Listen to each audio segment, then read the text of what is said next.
Pernyataan mengejutkan dari Hotman Paris Hutapea selaku kuasa hukum keluarga almarhumah Vina yang menyebutkan bahwa ada kemungkinan Peggy Setiawan akan diputus tidak bersalah. Dugaan tersebut ia lontarkan karena mencium ada upaya menyederhanakan kasus pembunuhan Vina dan Eki 8 tahun lalu yang ia duga mengandung segudang masalah sejak awal. Karena hal itulah, Hotman Paris pun terus meminta Presiden Joko Widodo agar dibentuk tim pencari fakta independen yang beranggotakan tim ahli hukum dari berbagai kampus ternama di Indonesia untuk menelisik kasus ini. Selain itu, Hotman Paris pun mengungkap bahwa dirinya didatangi oknum polisi yang mengaku sebagai utusan dari ayah almarhum Eki.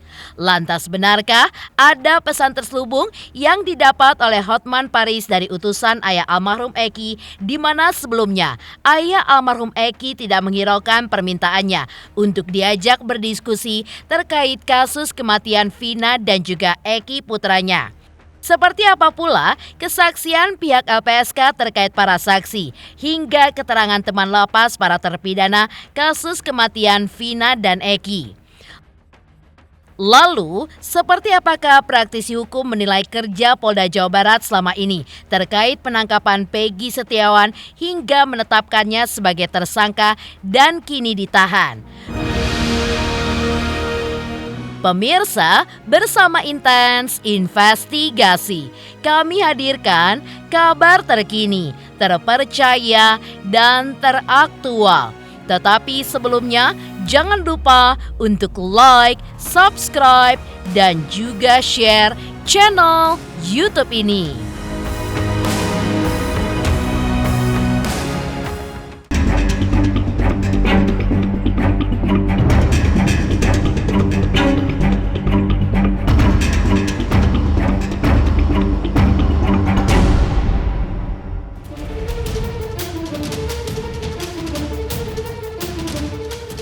Pelik dan berbelit, upaya berbagai pihak untuk mengungkap kasus pembunuhan sepasang kekasih Vina dan Eki. Hal itulah yang dirasakan kuasa hukum keluarga almarhumah Vina, Hotman Paris Hutapea. Kondisi itulah yang membuat Hotman Paris terus meminta kepada Presiden Joko Widodo agar segera dibentuk tim pencari fakta independen yang beranggotakan para ahli hukum dari berbagai universitas ternama di Indonesia. Usulan itu pun penting, karena menurut Hotman Paris, ia mencium bahwa tabir kasus pembunuhan Vina dan Eki 8 tahun lalu akan dibuat sederhana, di mana ia menduga Peggy Setiawan akan diputus tidak bersalah, sehingga selesailah kasus tersebut. Padahal di mata Hotman Paris banyak sengkarut masalah di dalamnya. Bukan hanya soal DPO yang fiktif, tapi juga berbagai keterangan saksi dan juga terpidana yang sudah bebas, yang diduga ada kekeliruan dalam mekanisme proses penyidikan sejak awal yang melenceng dari manajemen penyelidikan sesuai Protap Polri. Kalau hanya mengandalkan penyidikan yang sekarang yang fokusnya hanya Peggy, karena proses penyidikan sekarang hanya terhadap Peggy, ya, itu tidak mungkin lagi terbongkar apa kejadian tahun 2016. Kenapa BAP-nya begitu lengkap di 2016 dan sekarang tiba-tiba BAP 2016 dirontokkan di penyidikan sekarang? 5 terpidana dalam BAP menyatakan Peggy tidak bersalah di BAP tahun 2024. 1 terpidana menyatakan Peggy pelaku. 5 lawan 1 mana yang berlaku? Ya, secara logika hukum ya harusnya 5 terpidana yang menyatakan Peggy tidak bersalah itu yang berlaku. Jadi ada kemungkinan Peggy itu bebas. Kami menghimbau kepada Bapak Presiden Jokowi agar membentuk tim pencari fakta dari kalangan universitas yang ahli-ahli hukum pidana untuk menyelidiki dari mulai tahun 2016 sampai sekarang.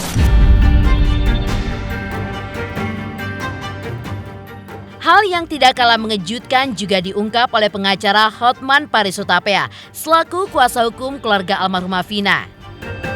Secara belak-belakan, Kemarin, Hotman Paris pun juga mengungkap bahwa beberapa hari yang lalu, ia pun didatangi seorang oknum polisi yang mengaku sebagai utusan dari ayah almarhum Eki, Bapak Rudiana, yang memintanya untuk menjadi kuasa hukum keluarga Bapak Rudiana. Aksi pihak Rudiana tersebut mengejutkan Hotman Paris lantaran sebelumnya Hotman Paris pun mempertanyakan sikap Rudiana yang sejak awal kasus ini viral justru tidak merespon permintaan pihak Hotman Paris untuk berdiskusi terkait kasus kematian Vina dan Eki putranya. Hotman pun juga mengungkap bahwa melalui orang suruhan Pak Rudiana, ia pun mencium adanya pesan terselubung seakan-akan Rudiana yakin bahwa Peggy Setiawan benar adalah pelaku di balik kasus pembunuhan Vina dan Eki. Kami juga sangat mempertanyakan atas perilaku dan sikap dari Pak Rudiana, bapak dari almarhum Eki. Begitu kami ditunjuk sebagai kuasa hukum dari keluarga Vina, kami langsung mencoba berkomunikasi dengan Bapak Rudiana untuk saling tukar pikiran karena anaknya kan yang korban si Eki, tapi kami tidak ditanggapi apapun. Namun tiba-tiba sekitar 4 hari lalu ada seorang oknum polisi mengaku utusan dari Pak Rudiana ini mau menunjuk kami sebagai kuasa hukumnya. Tapi ada pesan terselubung di mana bahwa Pak Rudiana itu yakin pelakunya adalah Peggy. Ada apa nih? Kenapa baru sekarang bereaksi? Dan akhirnya kami dari tim hukum Nainona menolak menjadi kuasa hukum dari Pak Rudiana karena kami melihat mempertanyakan ada apa. Padahal dialah yang dari awal mengikuti kasus ini.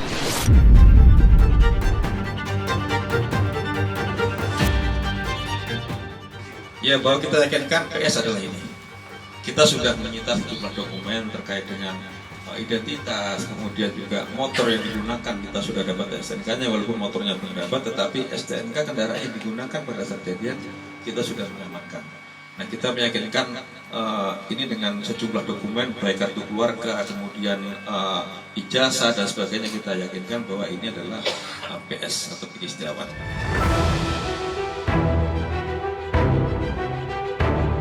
Terkait Peggy Setiawan, kesaksian Melmel dan Aep yang memberatkan Peggy Setiawan di mana mereka melihat Peggy Setiawan ada di TKP di malam naas tanggal 27 Agustus 2016.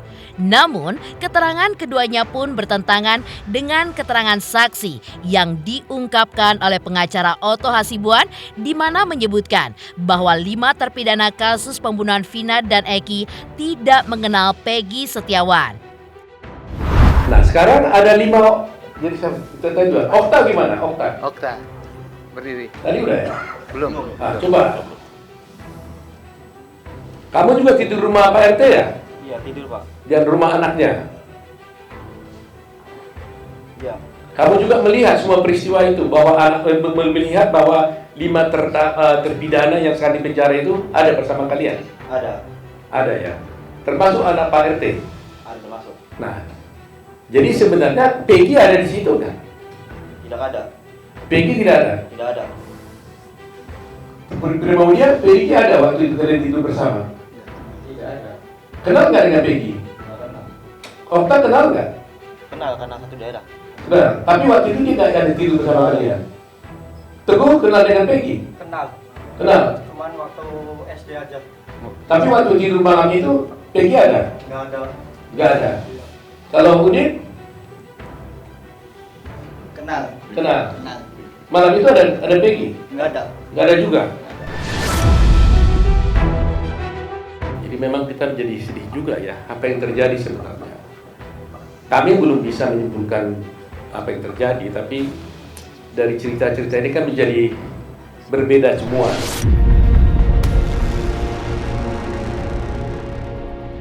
Keterangan banyak saksi terkait Peggy Setiawan yang kini juga dibela oleh 100 pengacara bahwa Peggy Setiawan bukanlah Peggy alias Peron.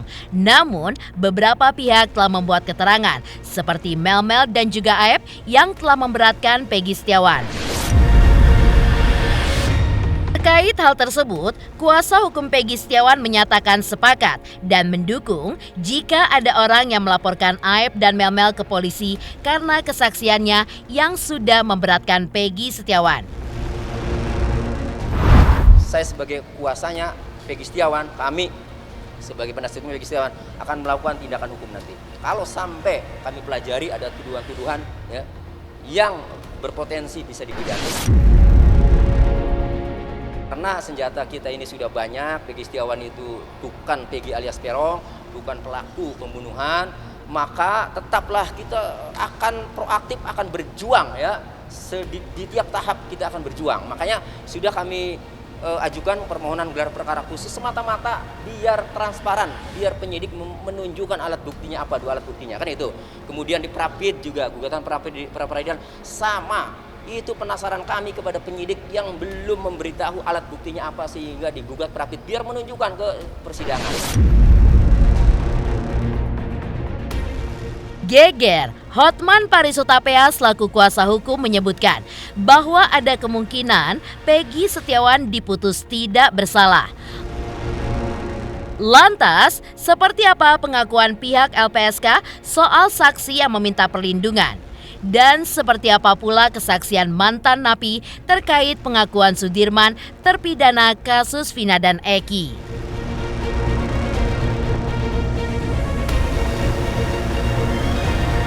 Halo, aku Hanum Ramantio, ayo subscriber Tintan Investigasi 3 juta subscriber.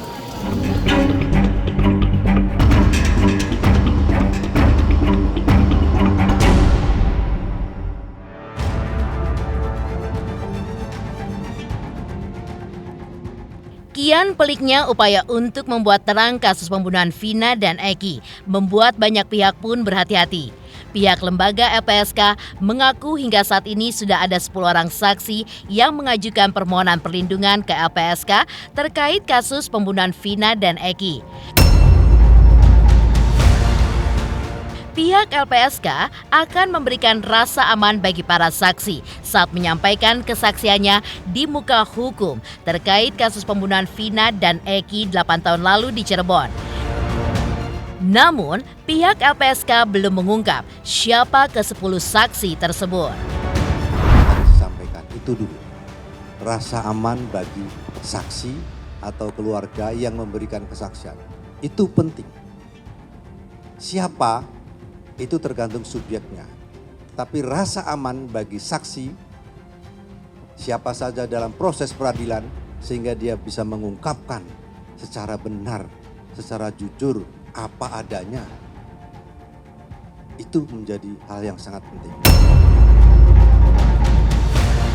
Tadi dikatakan pihak mana, kita tidak berbicara pihak mana. Tapi yang paling penting adalah perlindungan itu diberikan adalah memberikan.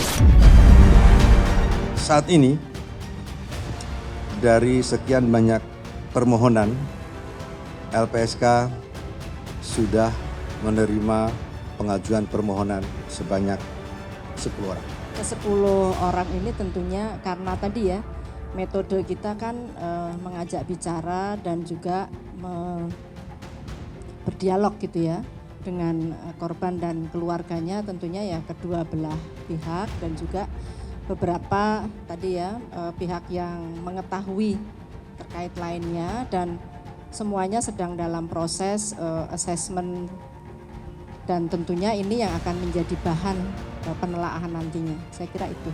Kalau berbasis pada bentuk perlindungan itu kembali pada tupoksinya LPSK ya, bahwa kami memang memiliki beberapa perlindungan dari hak prosedur, kemudian juga perlindungan fisik, kemudian bantuan medis dan juga psikologis. Itu beberapa bentuk perlindungan. Ada satu, cuma tapi masih dalam proses assessment dan assessment psikologis dan juga penelaahan. Jadi belum sampai pada satu kesimpulan secara resmi. Dari 10 itu, ya 1 orang itu masuk dari 10 itu, intinya itu.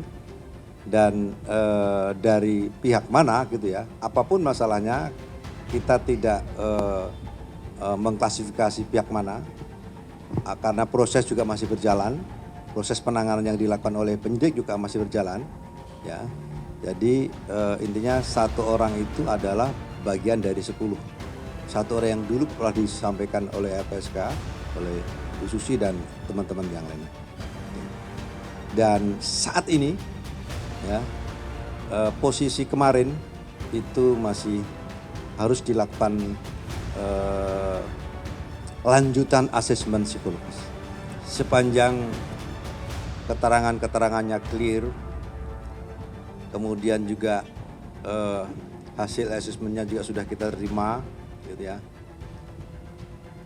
Dan keterangan atau dokumen atau informasi dari penegak hukum juga kita terima, itu akan mudah kita cepat untuk kita putuskan.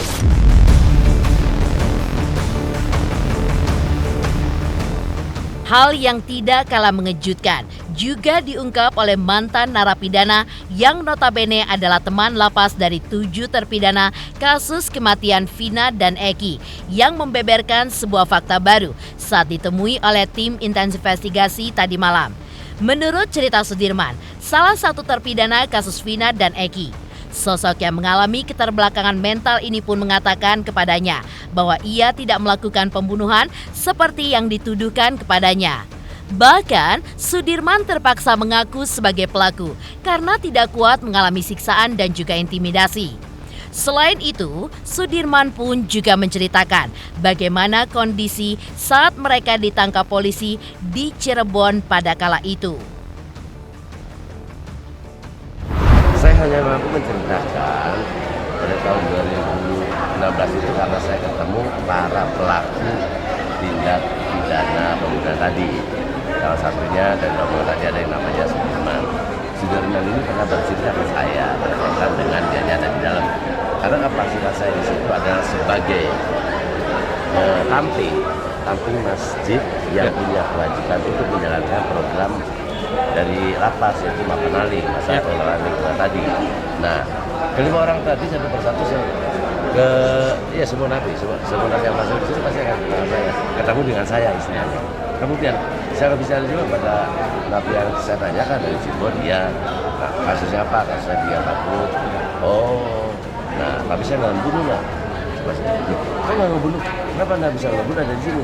Sekarang kayak gini, Anda dan saya itu sama-sama saya berharap Anda dan saya itu adalah sama-sama terpidana. Ada napi, saya napi. Tentunya saya bilang tadi, kalau sama napi asik aja lah. Ya tapi saya pun bingung, proses awalnya gimana? Saya menanyakan itu. Proses awalnya kalau ada di sini gimana? Ya, rombongan kami itu pulang kerja. Setelah pulang kerja kami ditangkap. Dan penangkapan itu di dalamnya ada RT. Nah, setelah ditangkap udah saya dibawa ke Polres Polres Ciko. Dibawa ke Polres Ciko, kemudian saya disini di BAP. Setelah di BAP tadi proses terjadi sebuah intimidasi yang dilakukan. Cara BAP-nya tadi saya bilang, kapasitas pengacara gimana? Saya tidak dampingi pengacara. Kata beliau untuk mereka semua, terus ya sudah, karena saya tidak kuat diintimidasi, kulit sampai ditendang kayak gitu, maka saya ngaku. Itu yang membuat saya panik. Lah kemudian di persidangan kenapa nggak ngomong? Saya sudah ngomong, saya di persidangan pun sudah ngomong, tidak bingung sama pengacara, tapi kan sudah ada pengakuan, ada berdebatan tetap. Nah dari situlah maka saya tuh miris banget, orang nggak bersalah. Satu sisi, tapi di sisi lain dia menjalani hukuman seumur hidup lagi. Kemudian sih pulang kerja, kumpul, datang polisi ditangkap, bawa kabur, udah kelar.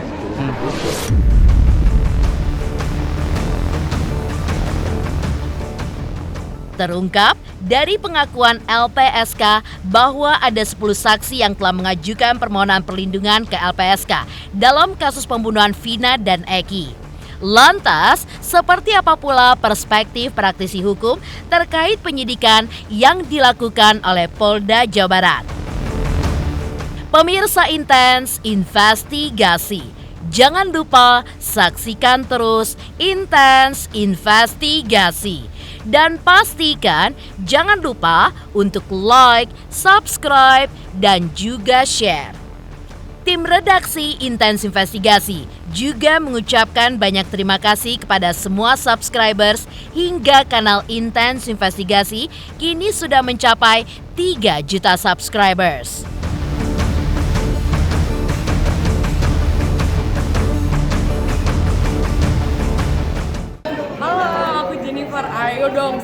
subscribe Intens Investigasi 3 juta subscriber bisa. Semangat.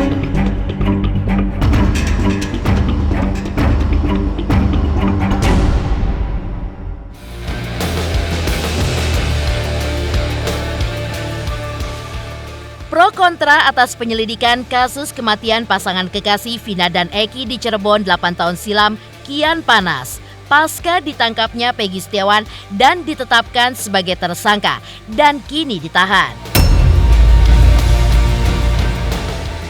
Terkait hal ini, praktisi hukum Pitra Romadoni punya pandangan sendiri. Ia pun menyatakan bahwa dirinya tetap percaya dengan penyidikan yang dilakukan oleh Polda Jawa Barat atas kasus pembunuhan Vina dan Eki hingga menetapkan Peggy Setiawan sebagai tersangka dan kini sudah ditahan. Hal itu pun diungkapkan oleh Pitra saat ditemui oleh tim Intens Investigasi tadi malam. Sehingga persoalan ini semakin rumit karena banyaknya persepsi-persepsi. Seperti tadi ada yang mengatakan saya menilai gerak tubuh dari para terpidana tidak bersalah.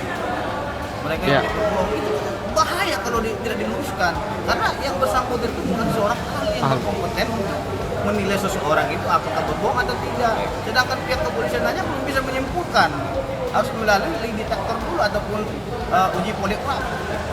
Tes kebohongan dulu. Kok dia udah menilai dia tidak bohong? Saya aja belum tahu mereka bohong atau tidak. Belum dilakukan uji poligraf. Jadi kita harap kita bersabar proses penegakan hukum ini. Dan saya kira penyidik profesional sejauh ini sepanjang tidak ada putusan yang menjatuhkan penyidik ini melakukan pelanggaran. Saya tidak bersalah. Kalau kita melihat dari satu sisi saja, itu sah-sah aja mereka bilang saya tidak bersalah, saya tidak melakukan perbuatan itu. Tapi kan bukti yang berbicara. Ada bukti visum, per nomor 77 dan 76, ya, dan ada rangkaian peristiwa. Nah, sesuai dengan pasal 184 ayat 1 ya, alat bukti kan ada 5 dalam ketentuan hukum pidana. Yang pertama keterangan saksi-saksi, yang kedua surat, yang ketiga petunjuk, yang keempat keterangan ahli, yang kelima keterangan terdakwa. Jadi di antara alat bukti ini sudah cukupi bukti permulaan yang cukup. Buktinya mereka sampai sekarang tidak bebas dari putusan pengadilan. Kalau mereka nggak besar pasti bebas. Hakimnya pasti objektif menilai.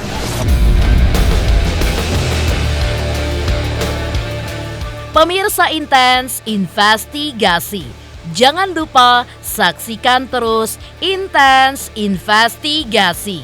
Dan pastikan jangan lupa untuk like, subscribe, dan juga share. Tim redaksi Intens Investigasi juga mengucapkan banyak terima kasih kepada semua subscribers hingga kanal Intens Investigasi kini sudah mencapai 3 juta subscribers.